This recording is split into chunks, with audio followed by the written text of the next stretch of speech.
Welcome to Taste of Revenge. If you're into cold revenge and dark justice, hit that subscribe and like button. This story will haunt you. They say revenge doesn't fix anything. They say it won't fill the void. They're wrong. I remember the first time I saw her. She was wearing my face. Not literally, but close enough to make my blood go cold. Same haircut, same glasses, same tone of voice. Even laughed the way I used to, before everything broke. Her name was Camille. It was a Tuesday morning, and I was standing in line at a coffee shop I'd never been to before. The kind of place where they write your name with hearts on the cup and pretend they care. I was 3 people away from the counter when I heard my name. Not my real name. The one I used now. Amber? Oat milk latte? I didn't react, but the woman who stepped forward did. She smiled, grabbed the cup, and turned. My stomach flipped. It was me, a version of me that hadn't been chewed up and spit out by life yet. Polished, confident, safe. I ducked behind a tall man in a business coat and watched her walk out. She didn't see me, but I saw everything I needed. My name, my real name, was Amber Collins, and she had just answered to it like she was born with it. 3 years earlier, my life was simple.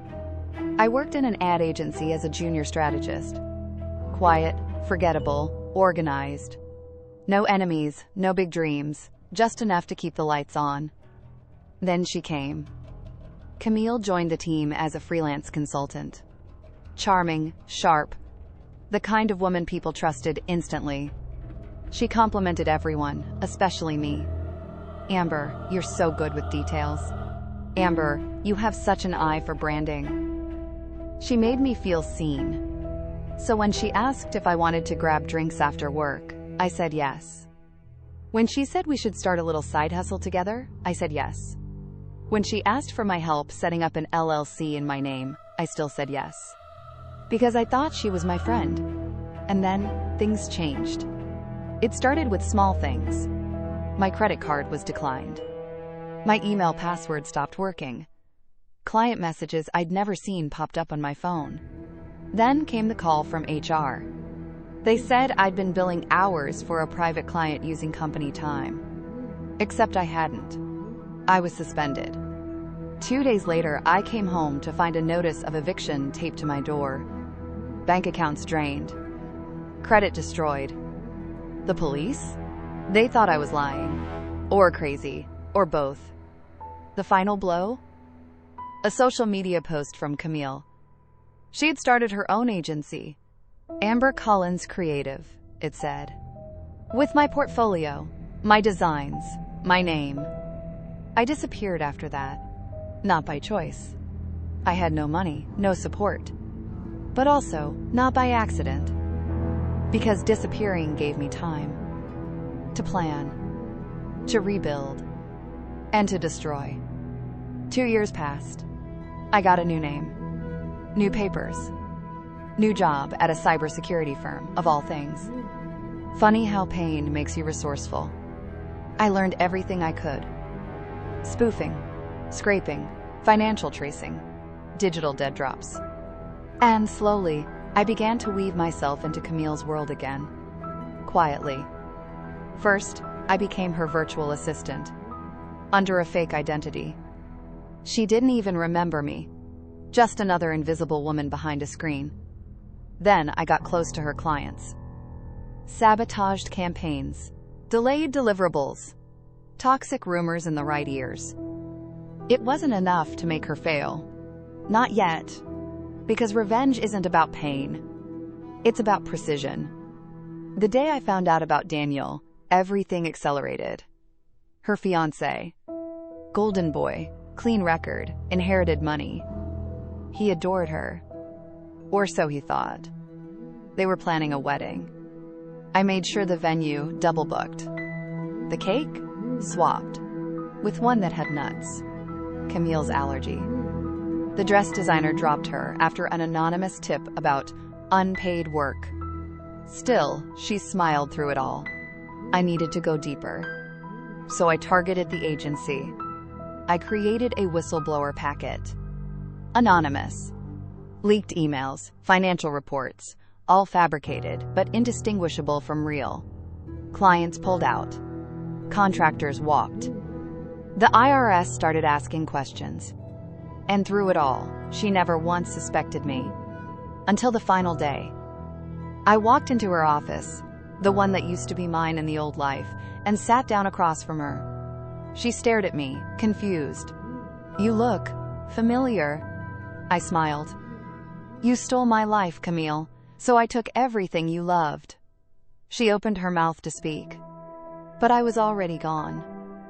She didn't scream, didn't lunge, didn't even deny it. She just sat there, lips slightly parted, like the air had left the room.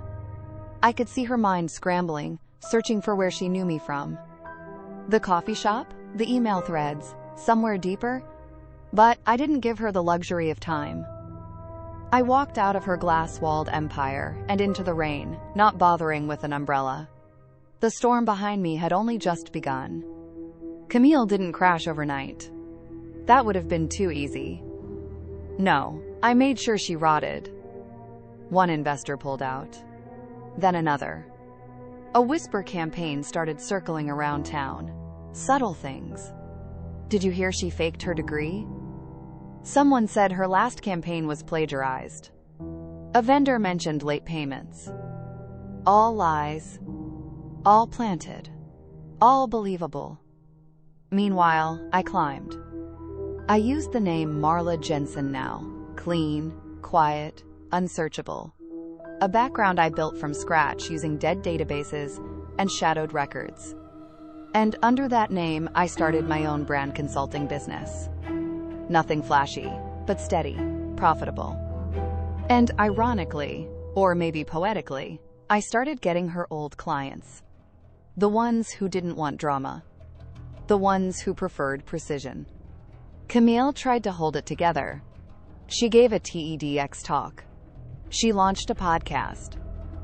She even posted one of those, "This year has tested me, but I'm rising stronger," captions under a fake candid rooftop photo. But behind the filters and hashtags, she was cracking. Then came the final phase. Erase her identity like she erased mine. I forged legal notices. Filed complaints with agencies under burner accounts. Filed cease and desist letters against her using fake trademarks.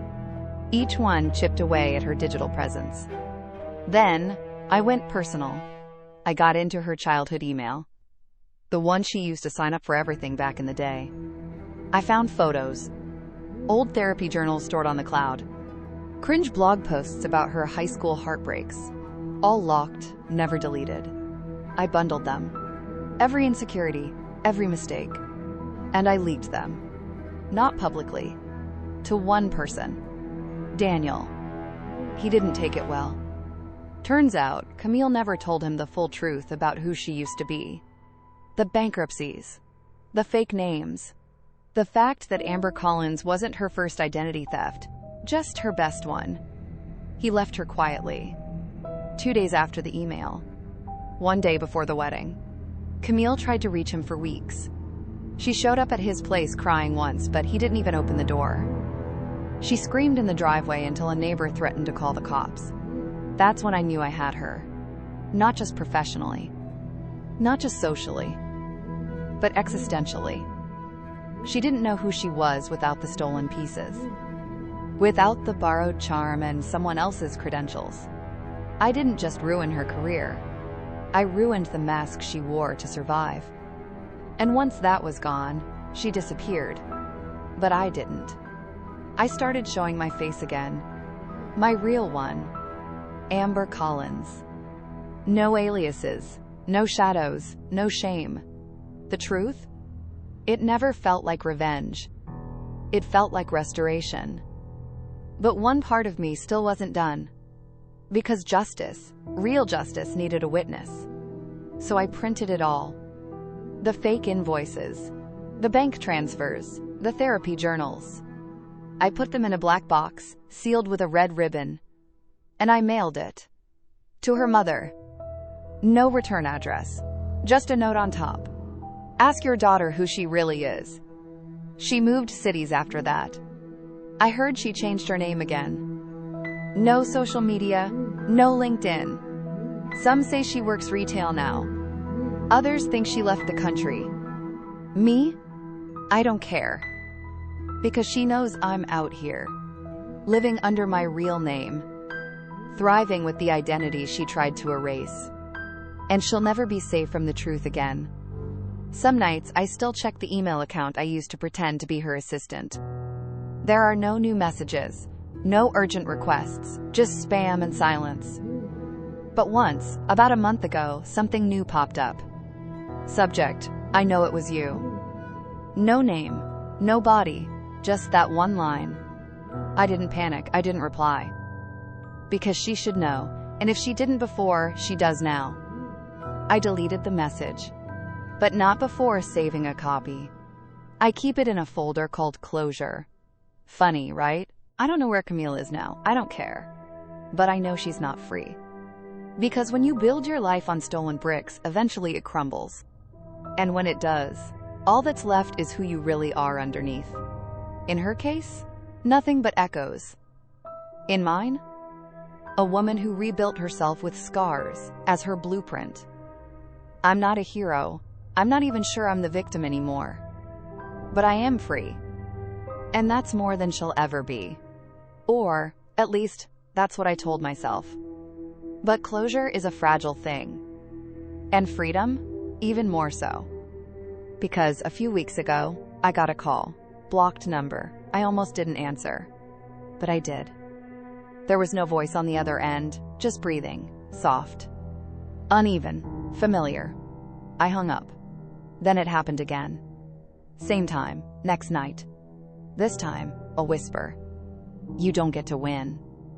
I didn't sleep that night. Not because I was scared, but because I recognized the voice. Not Camille's, deeper, rougher. Her brother. No one ever mentioned him, but I remembered one photo on her desk. 2 kids in a lake, smiling like they belonged in someone else's life. I had found his name once, buried in a shared Dropbox folder, Nathan. Turns out, Camille wasn't the only one good at disappearing. I never dug deeper. Didn't think I needed to. But I should have. Because the next morning, I found my apartment door ajar. Nothing missing, just moved. Subtle things. My toothbrush, turned the other direction, a post-it stuck to the fridge. Still you, Amber? That's when I knew this wasn't over. Camille hadn't vanished. She had retreated. And now? She wanted to play.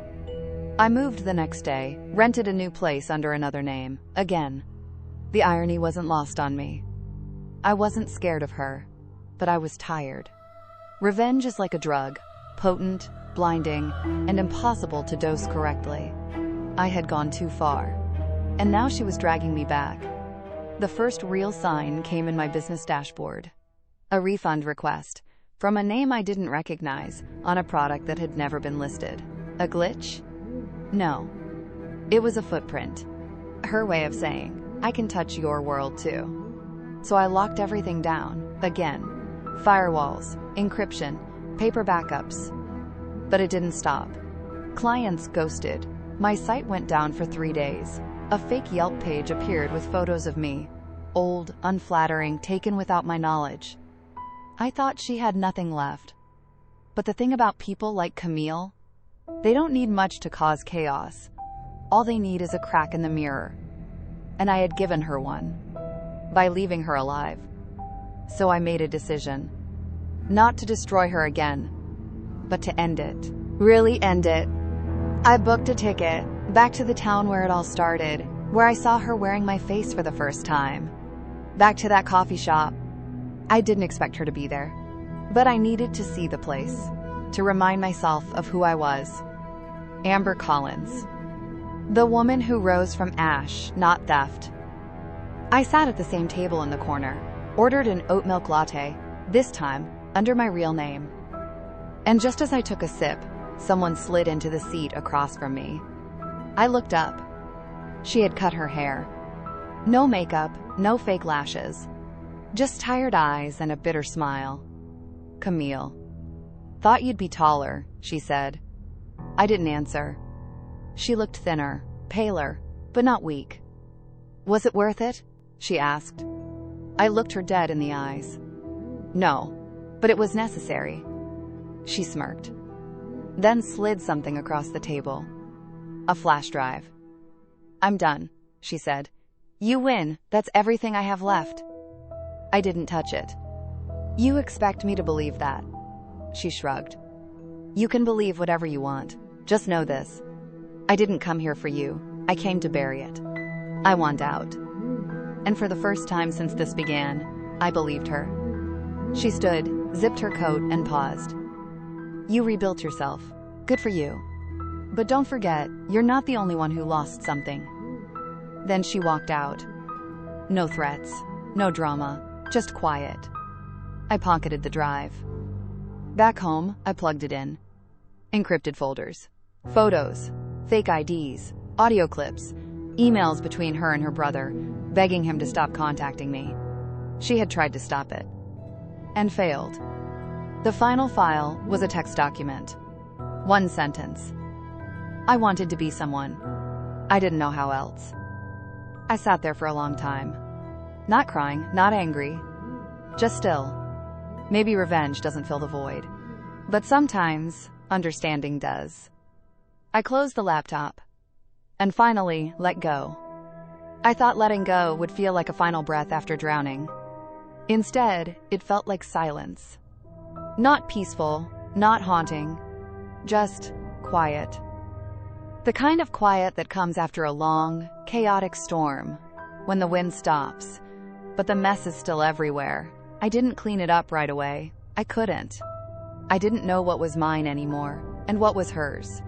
Which parts of me were built from ambition, and which were carved out of spite. For 2 weeks, I did nothing. No work, no calls, just sat with the stillness. That flash drive sat in a drawer. I never opened it again. Eventually, I started walking. Same streets I'd avoided before. No hat, no sunglasses. Just amber, real and raw. And that's when it happened. A girl approached me. Late 20s maybe. Nervous smile. Hands fidgeting. "Excuse me, are you Amber Collins?" I tensed, then nodded slowly. Her eyes widened, like she'd just met a ghost. "I followed your work. Not the stuff online. The real stuff. The leaks. The shutdowns. I knew someone was doing it. I didn't know it was you." I blinked. "What do you mean you followed it?" She leaned in. "I was one of her interns, Camille. I saw how things didn't add up. One day she was the golden girl, the next, she was paranoid, unraveling. We all knew something was happening. I just didn't know someone meant for it to happen." She paused. "Was it justice?" I didn't answer right away. I didn't know how to. "I don't know," I finally said. "It was something." She smiled again, this time, sad. "Well, thanks for doing it, for surviving, and for not hiding." She walked away before I could say more. That night, I opened a blank document. Not to journal, not to plan, but to write the truth. From start to finish. Not just what she did, but what I became. It poured out of me like blood. Raw, honest, ugly, beautiful. I didn't write it for anyone else. But somehow, it felt like it belonged to more than just me. So I gave it away. I anonymized it, changed the names, except mine, and published it as a long-form essay on a private blog. No ads, no links, just words. And it spread. Quietly, like a whisper in a crowded room. Emails started trickling in. From women who'd lost jobs to backstabbing coworkers. From men who'd been erased by partners and stolen businesses. From kids who'd seen their identities misused by their own parents. One line repeated itself again and again. I thought I was the only one. I responded to every single one. Not with advice, not with platitudes, just acknowledgement. Because sometimes, knowing someone sees you is enough to pull you back from the edge.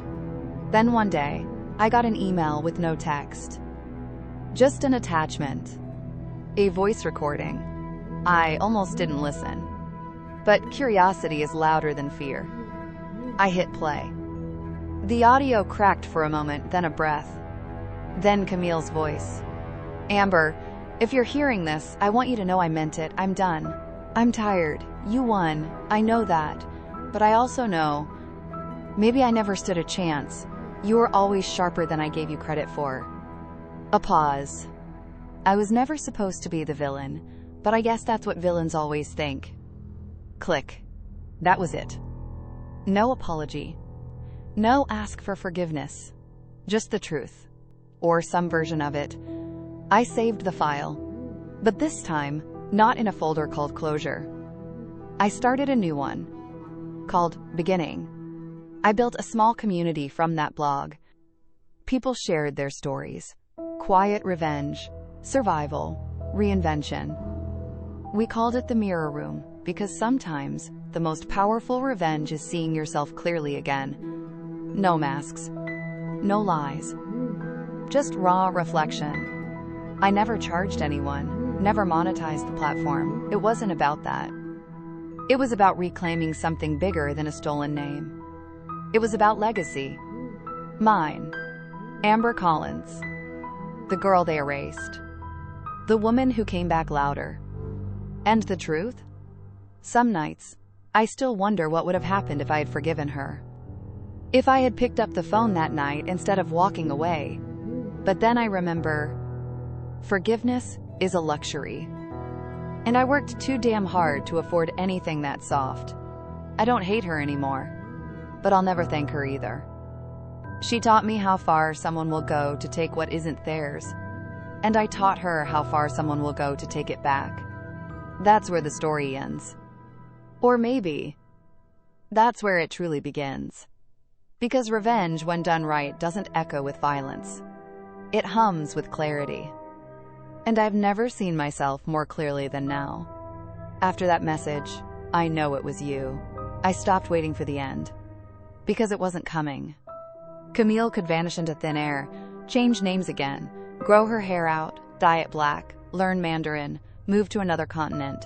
It wouldn't matter. The truth wasn't in the documents I forged or the careers I broke. It was in her bones now. And bones don't forget. But this story didn't end there. Because Camille wasn't the only one who noticed. A few months after her disappearance, I got a package. No return address. Hand-delivered to my office, signed under my alias, Marla Jensen. Inside? A black notebook. Leather-bound. Thin gold edge on the pages. No logo. No brand. Just a red ribbon marker. Identical to the one I'd used when I mailed Camille's mother that evidence box. My hands didn't shake. Not until I opened it. Page 1. If you're reading this, you've already won. Or maybe I've just lost. Her handwriting. Still loopy and romantic, like she was trying too hard to be whimsical even in confession. It wasn't a letter. It was a record. Dates. Names. Bank routes. Everything she'd done, and everything she hadn't. People she'd used, clients she'd lied to, even the offshore accounts she'd built using identities like mine. Amber Collins wasn't her first victim. She listed 5 others. One of them, Liza Marin, had tried to sue but disappeared halfway through proceedings. Another, Faith Chung, had committed suicide. I reread that page 3 times. Camille had destroyed more than reputations. She'd ended lives. And here I was, thinking I'd invented cruelty. I should have felt justified. Like I'd balanced the scale. But all I felt was heat in my chest, and the realization that I was never her final opponent. I was her reflection. A better one. A darker one. One with rules. And the tools to make them matter. So I kept reading. The notebook detailed how Camille would infiltrate, using sympathy like a crowbar. She always picked women like me. Hardworking, overlooked, willing to say yes to the right compliments. She didn't scam from greed. She did it from hunger. A need to become the person she thought she was owed. The last page simply said, "Now you know everything. Do what you want with it. Just know, you're not the only one watching." I sat there for a long time. No music, no lights, Just the hum of my desktop and the sound of Camille's ghost whispering through my thoughts. Was it a warning? A final twist? Or was it guilt?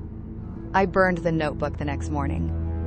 Not out of fear, out of mercy. Camille wanted an ending. I wasn't going to give her one. I let her story evaporate with the smoke. But mine was just beginning. I started collecting stories. Not just of women like me, but of the women like her. Con artists, identity leeches, those who prey on kindness and wrap it in charisma. I built a digital archive. Quiet, encrypted, untraceable. I called it the Reflection Project.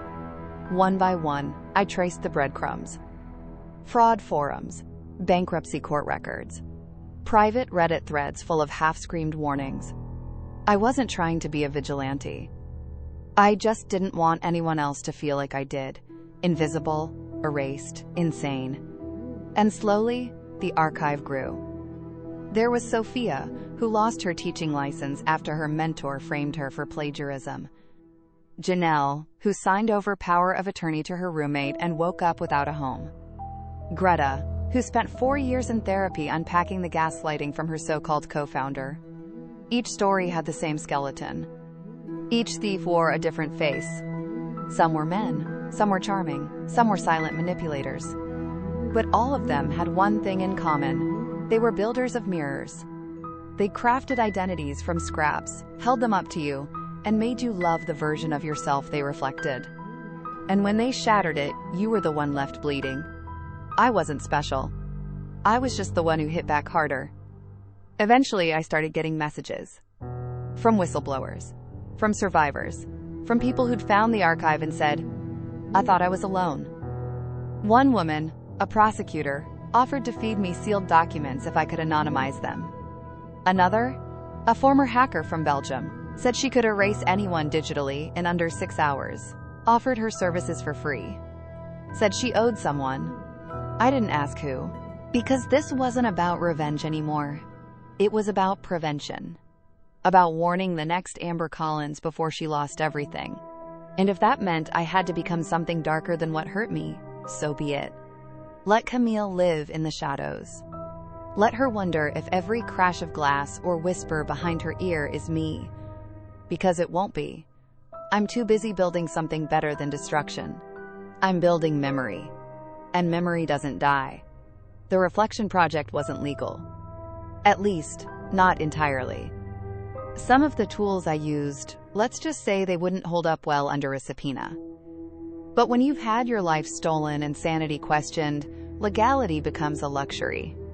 Survival is the only law that matters. So I kept going. Each new case I logged added another brick to the foundation.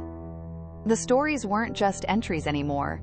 They were proof that people like Camille didn't operate in isolation. They thrived because the world mistook manipulation for charisma. I built patterns, connected dots, used software I'd written at the cybersecurity firm to cross-reference facial recognition from public events with LinkedIn photos and underground scam reports. Some of the matches were terrifying. A woman who ran a nonprofit in Austin had used 4 identities in 5 years. Another, based in Berlin, was a self-help coach with a trail of bankrupt clients behind her. One had even spoken on a panel at a Women in Tech Summit, right next to the founder of the app she'd quietly drained of $200,000. I wasn't hunting them. I wasn't outing them. But I was tracking them, archiving the truth while they polished the lies. And then I got the message. It was routed through 5 encrypted layers. No sender, just a subject line, "You're not the only one watching." Inside, a single link. It led to a private live stream. No chat, no rewind, no details, just a countdown, 72 hours. I watched it tick down for 3 days, unsure if it was a threat, a trap, or something else entirely. When it finally hit 0, the stream went live. A woman sat on a stool in front of a blank wall. Dark hair, hoodie, glasses. Unremarkable. Except for one thing. She was using my voice. Word for word, She was reading excerpts from the Reflection Project. But it wasn't just my writing. She quoted things I never published. Things from my private notes. From Camille's notebook. She knew. Somehow she had access. Amber Collins, she said, halfway through the stream. Real name, full name, no mistake. You think you're building a firewall, but you're building a mirror, and mirrors cut both ways. She stared into the camera, calm as still water. I'm not your enemy, but I am your future. Then the stream cut. Gone, no trace. I went cold. There were only a handful of people who had ever seen the full Reflection archive. None of them knew my real name. Unless this wasn't about exposure. It was about invitation. That night, I received a new email. One sentence. Would you like to meet the others? No name, no signature. Just an address. An office space in Chicago. A time. 3 days later. I didn't sleep those 3 days. Didn't eat much either. I packed a burner phone, a recorder, and 3 separate USB drives hidden in different places on my body. I wasn't walking in blind. Not again. When I arrived, I expected an ambush, a con, maybe even a mock trial. Instead, I found a conference table. 5 chairs. And 4 other women already seated. They didn't introduce themselves. They didn't have to. I recognized them from the files I'd collected. They were me in different lifetimes. Each had a story, a thief, a takedown, a rebuild. And each of them had found the stream too.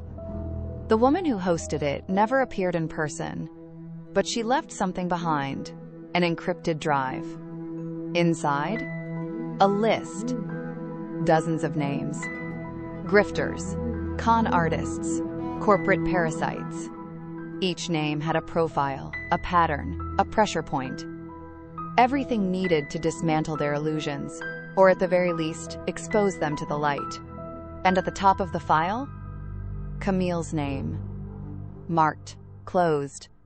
Mine? Open. We sat in silence as the implication settled. The project wasn't mine anymore.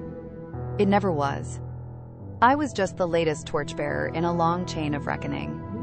Justice didn't end with Camille.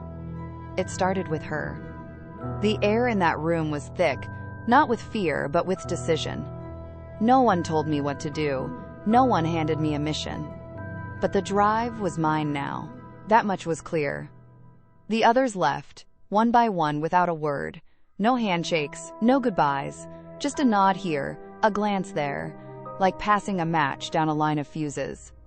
I stayed behind, watched the city through the windows until dusk turned to night. And then I copied the files. It took 3 minutes, that's all.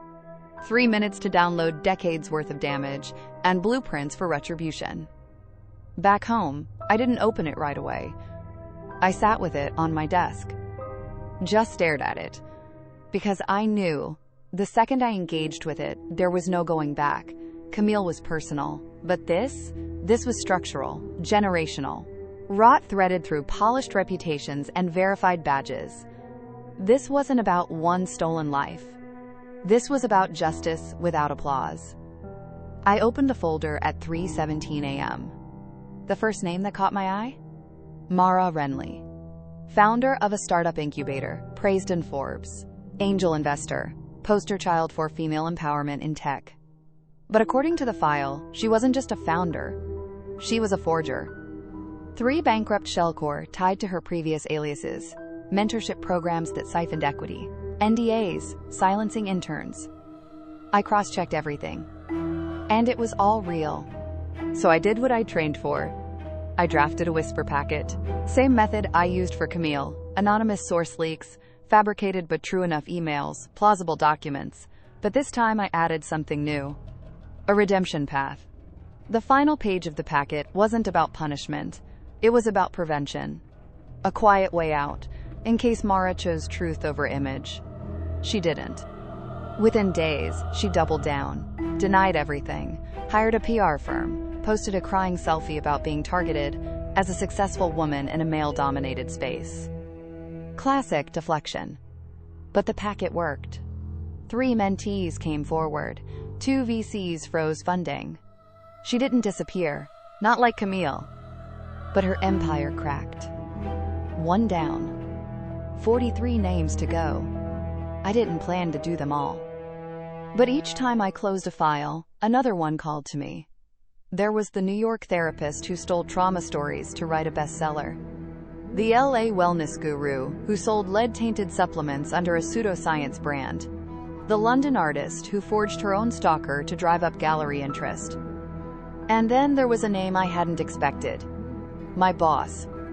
Renee Keller, director of cybersecurity, sharp as glass, wore her efficiency like armor. I almost skipped the file. But something in me, the same thing that used to believe people like Camille didn't lie with a smile, made me open it. And what I found? It wasn't theft. It was silence. 3 incidents of employee harassment. All buried, all settled out of court. All signed by Renee. I didn't know what to do. I wasn't ready to blow up my own livelihood. But justice didn't come with fine print. So I sent the packet. Not to HR. To the board. Anonymous, but direct. The next morning, I came in and Renee was gone. No farewell email, no transition, just gone. The hallway was too quiet. I walked past her old office, already stripped. No one looked me in the eye that day.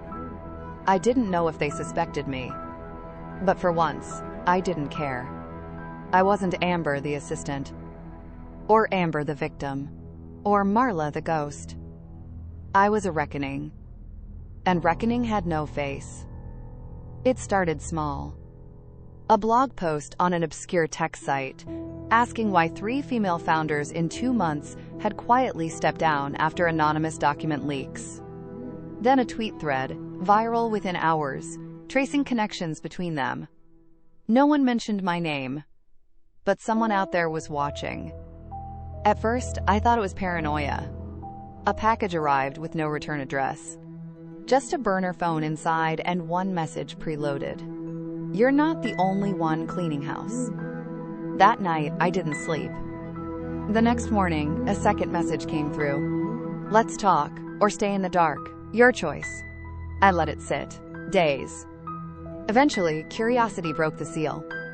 I powered it on, masked my IP, routed through 3 servers, and sent back one word. Talk. 10 minutes later, the phone rang. A voice, synthetic but human enough to make my skin prickle, spoke calmly. You're good, but not the first. We've been watching since Camille. That move with the IRS? Impressive. I didn't say a word. You're not in danger, unless you want to be. What you've done, it's noise, necessary, but messy. We prefer precision. I kept listening. There's a ledger, hidden in plain sight. Everyone on it has something to lose. Some already have. I leaned forward. And I'm on it? A pause. No, not yet. But you're circling the edges. That can be corrected or rewarded. I felt my pulse in my throat. What do you want? Another pause. To see if you're one of us, or just someone with a grudge. The call ended. That was the first time I heard about the archive.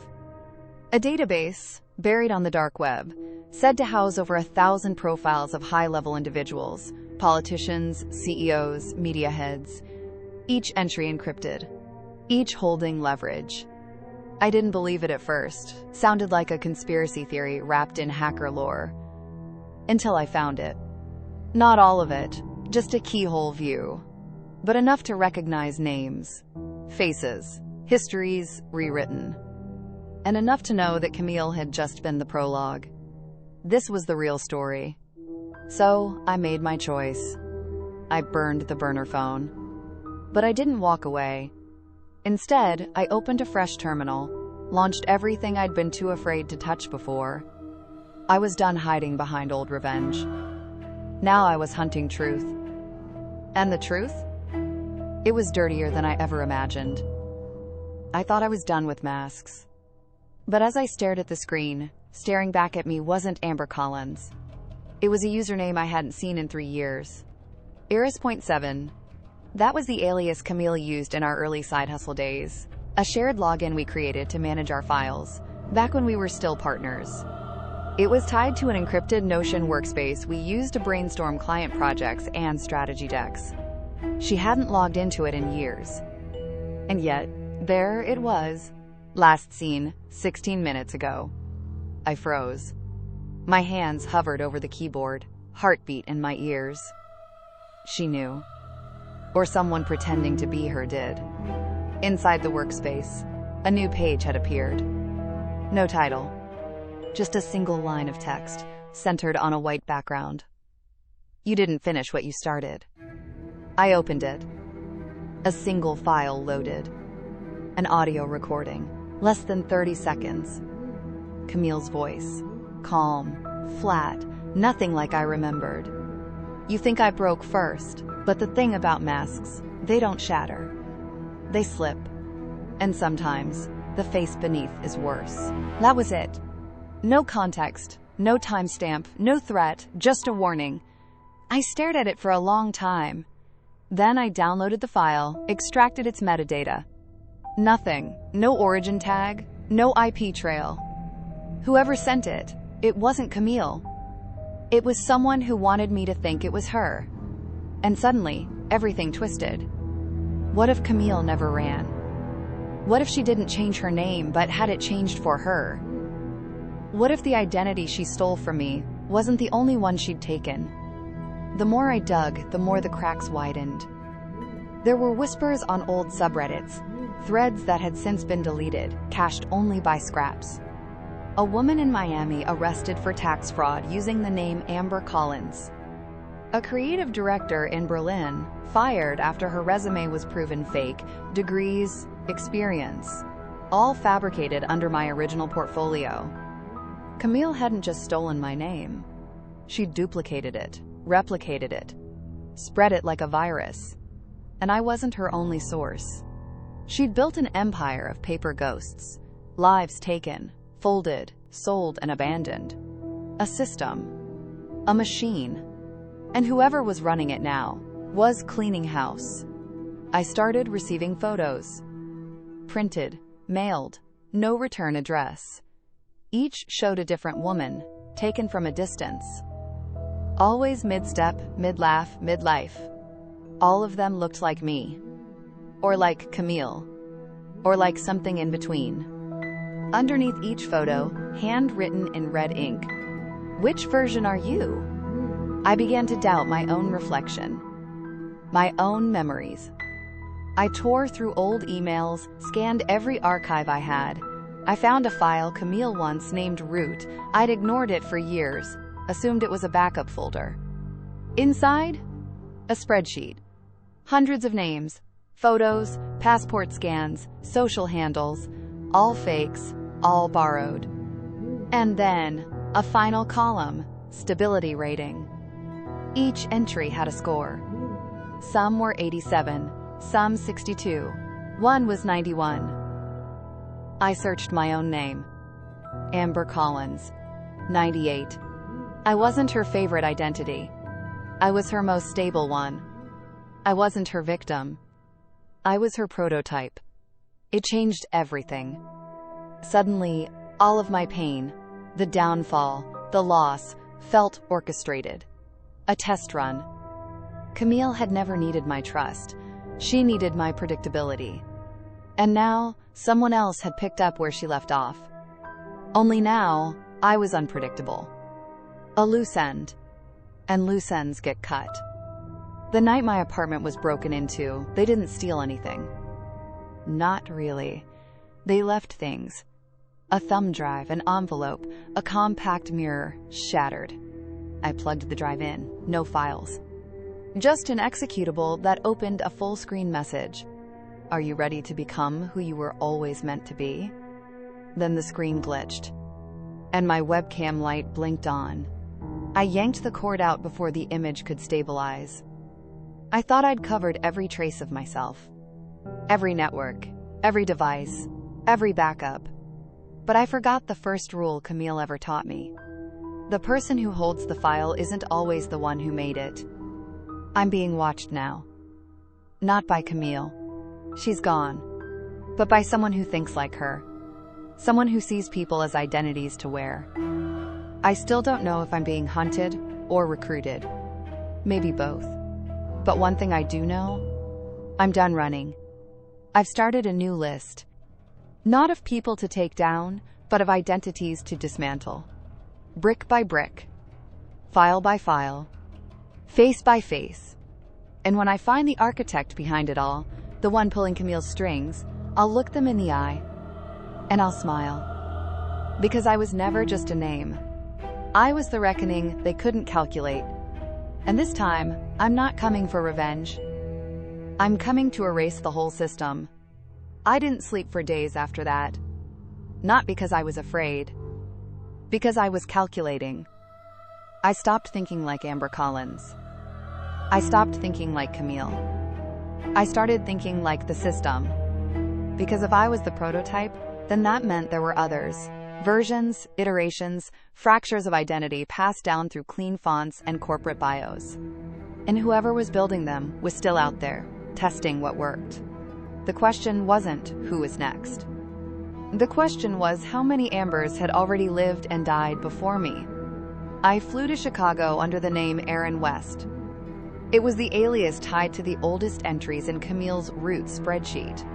A woman with no digital trail, but an address that still existed.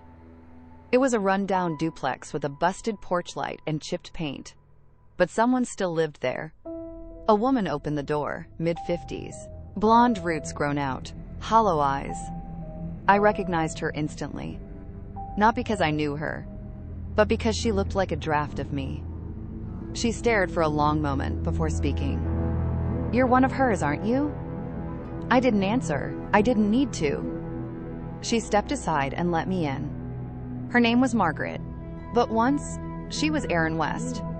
I was the first one who figured her out, she said, handing me a mug of coffee so old it tasted like regret. But by then, it was too late.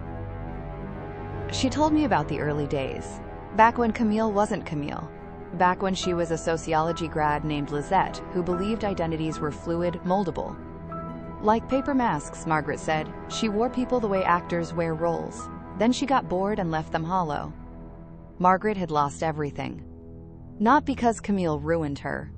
Because Camille copied her so perfectly, no one believed she was the original. When Margaret tried to prove it, Camille discredited her, painting her as unstable, delusional, violent. They call it narrative erosion, Margaret said. Erase the context, twist the facts, leave the target shouting truth into an empty room. I felt sick. Because I remembered that room. And I remembered screaming. Margaret showed me a wall of newspaper clippings, all linked with red thread. There were at least a dozen identities, all connected by odd coincidences. Same design style, same writing quirks, same voice patterns on archived interviews. Camille hadn't just stolen lives. She'd manufactured them. And somewhere along the way, she'd stopped doing it alone.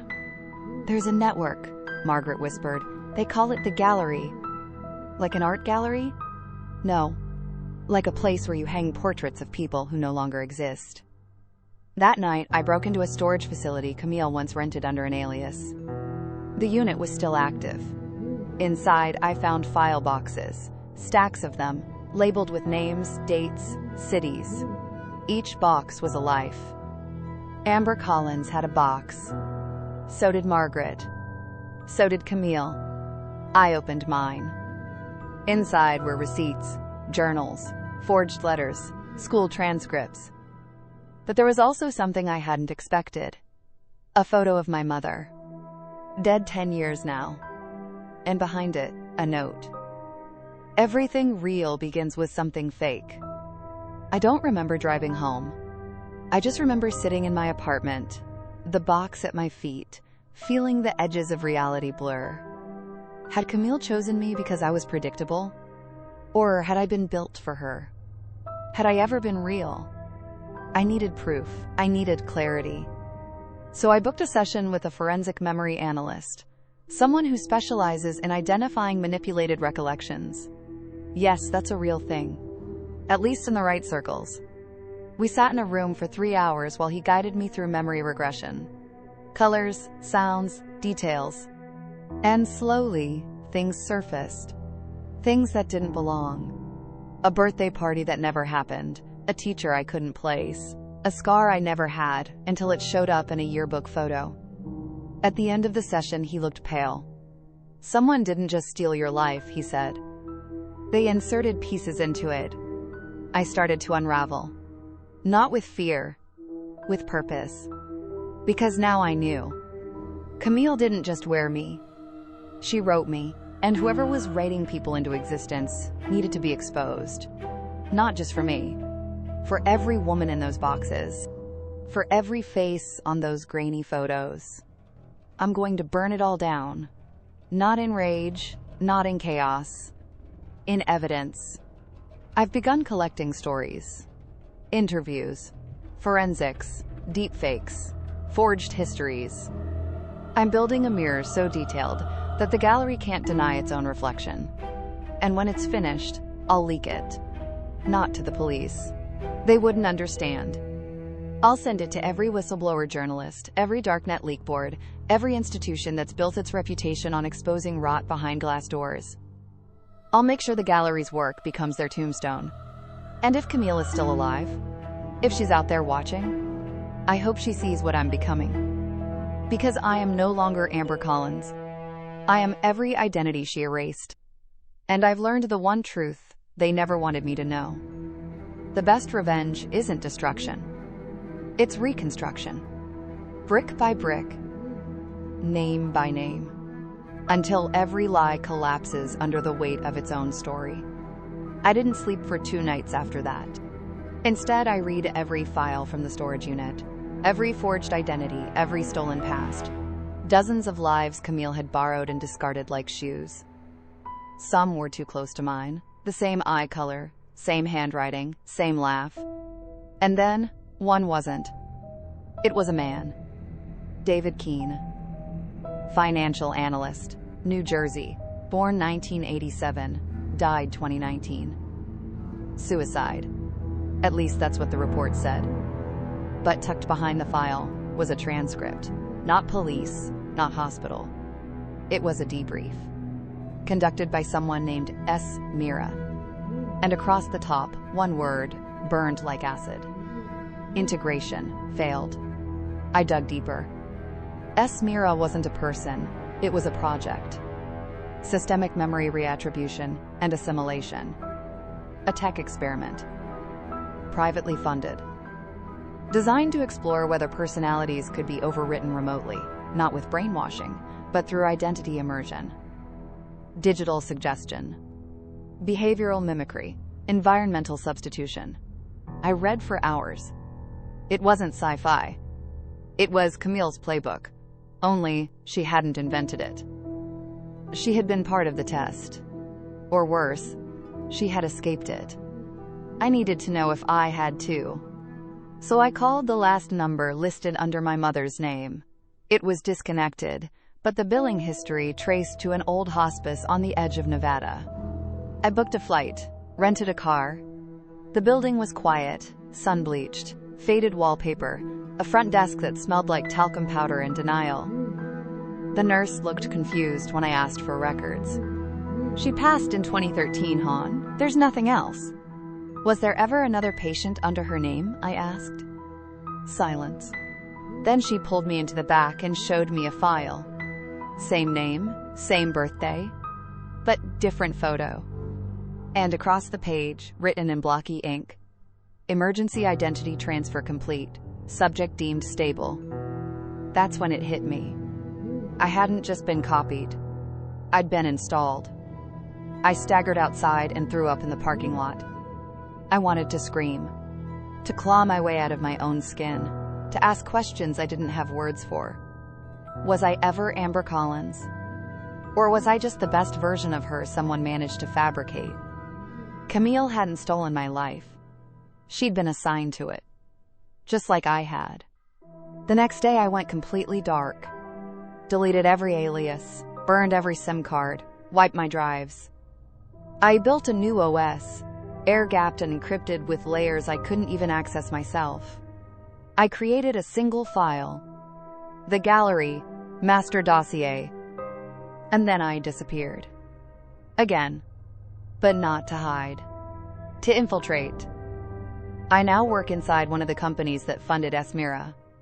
They don't know it yet, but I've already mapped half the core team. Camille isn't the head of the snake. She's just the pretty skin. The ones behind it? They're architects. They've been designing identities for decades. Personalities, memories, online trails. Amber Collins wasn't a theft. She was a template. And the next generation? They're already out there. I've started finding them. Girls with 2 perfect resumes. Men with no childhood photos before age 15. Influencers who seem to mimic real pain but crack when asked about things like the smell of their grandmother's house or their first pet. They're test cases. Some know. Most don't. And I'm not sure which is worse. This isn't revenge anymore. It's war. But not bullets and bodies. Histories. Narratives. Perception. If I win, people wake up. If I lose, I go back to being a file in a box. But at least this time, I choose it. I still go by Amber Collins. But not because it was given to me. Because I earned it. Word by word, scar by scar. And when this ends, I'll bury the gallery with every identity they ever faked. Because if I've learned one thing, it's this. You can steal a name, you can forge a face, but you can't counterfeit a soul. A week later, I received a package. No return address, just a thin black envelope sealed in wax. Inside, a single photograph. Me, at age 6. I don't have any photos from childhood. I stared at it for hours, scanned it, ran it through every metadata filter I knew.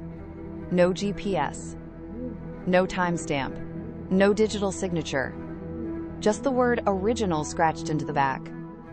My hands shook, because the girl in the photo wasn't standing alone. She was holding Camille's hand.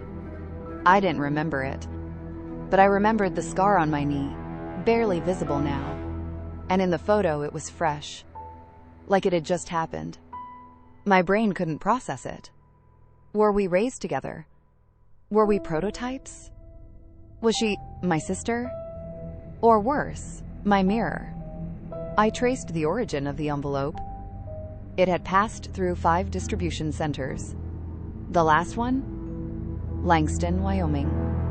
Population, 412. No digital footprint. But one thing stood out. A tech compound that didn't belong. No website, no sign.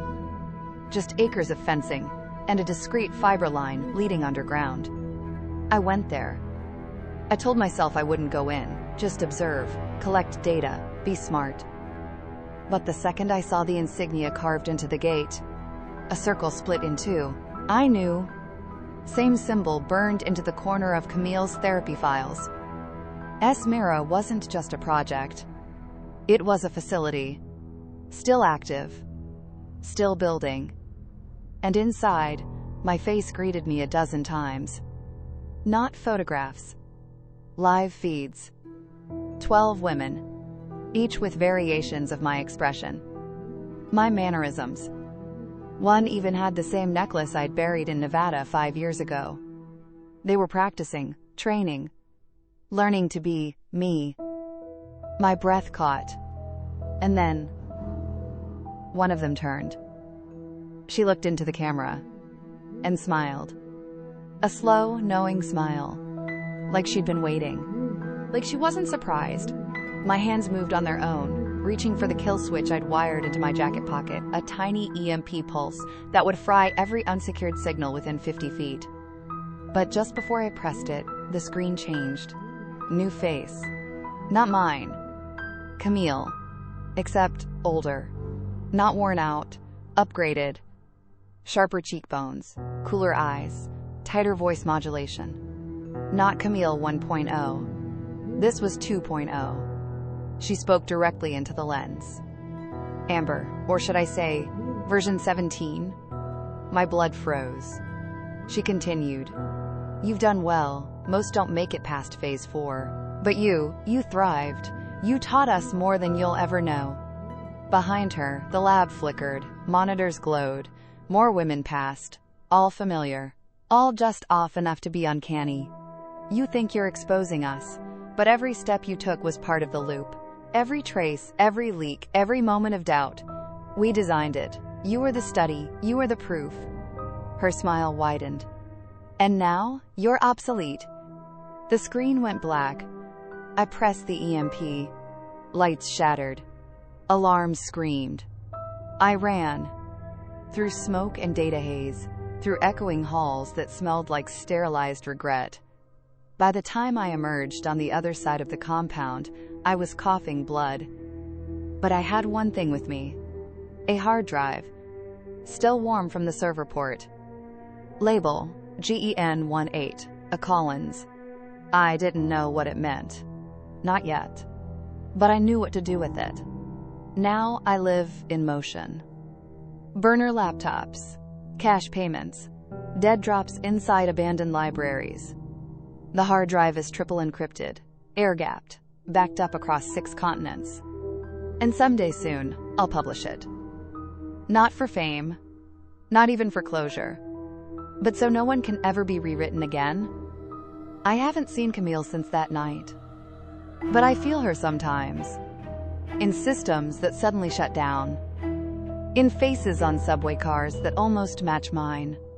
In dreams I can't remember but wake up from sweating. And I wonder, what if I'm not Amber Collins? What if she was just a skin I wore too well? What if Camille isn't even Camille? What if none of us are? Maybe revenge isn't what I thought it was. Maybe it's not about punishment. Maybe it's about pulling back the curtain and refusing to look away. Maybe it's the only way to prove you're real. So I keep going. Every day a new ID. Every sunrise a reminder that I was born from lies, but I live for truth. And even if the whole world forgets me, I'll never forget who I became to survive it. 1 year later, the air was crisp. New York had a way of making you feel both invisible and alive at the same time. The perfect city to disappear into. I went by a lane now. Nothing fancy, nothing memorable, just quiet. I worked at a small library in the East Village. Mornings were slow, afternoons even slower. I liked it that way. No clients, no sabotage, no ghosts, just books, coffee, and silence. Until today. I found the envelope tucked between 2 returned novels. No stamp, no postmark, no sender. Just my name on the front, my real name. Amber Collins. Inside was a single sheet of paper. Blank. At first. But something about it felt wrong. I held it up to the light. Nothing. Then I remembered the blacklight keychain I kept on my lanyard. A gag gift from a coworker, never used. I clicked it on. Words glowed. Faint, precise. "I forgive you. See." I stood frozen. My hands went cold. I flipped the paper over. Nothing. Until I turned the light off. And on again. And there, in the bottom right corner, barely visible beneath the fibers of the paper, glowed something else. Version 18. Activated. I blinked. Once. Twice. But it was gone. Like it had never been there at all. I folded the paper back into the envelope and placed it gently in the return bin. Then I locked the library doors early and walked into the street without looking back. Because sometimes, the past isn't done with you, even when you've buried it alive. If that hit you deep, imagine what's coming next. Subscribe, like, and welcome to Taste of Revenge.